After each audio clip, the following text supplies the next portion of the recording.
നമ്മൾ സാരി ബ്ലൗസിൻ്റെ മുൻവശത്ത് കട്ടിങ്ങിൻ്റെ അവിടെ പോയിന്റ് ഇടുമല്ലോ, അതായത് 3 പോയിന്റ് ഇടും. 1 1 2 3 പോയിന്റ്.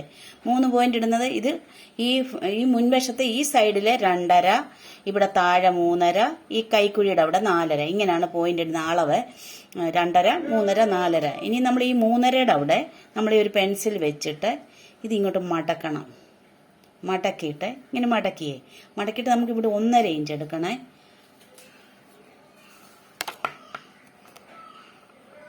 ഒരു 1.5 ഇഞ്ച് അടയാളപ്പെടുത്തിയിട്ട് ഈ 1.5 നമ്മൾ ഈ പോയിന്റ് വരച്ചില്ലേ, ഈ പോയിന്റ് ഇട്ടില്ലേ, ആ പോയിന്റിലോട്ട് ഒരു വര വരയ്ക്കണം.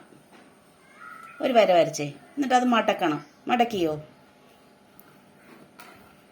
മടക്കിൻ്റെ അവിടെ ഒരു വെട്ട് കൊടുക്കണം.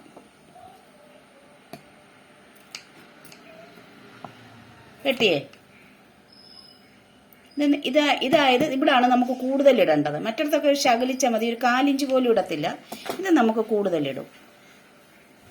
എന്നിട്ട് ഇതിങ്ങനെ ചെരിച്ചാണ് തയ്ക്കുന്നത്. ഇപ്പം ഇതാണ് 2 സൈഡിൽ, ഇതൊരു സൈഡിലത്തെ, ഇത് അടുത്ത സൈഡിലത്തെ, ഇത് വലത് സൈഡിലത്തെ. ഇത് ലൈനിങ്ങിലാണ് വരച്ചിരിക്കുന്നത്. നല്ല തുണി ഇതാണ്.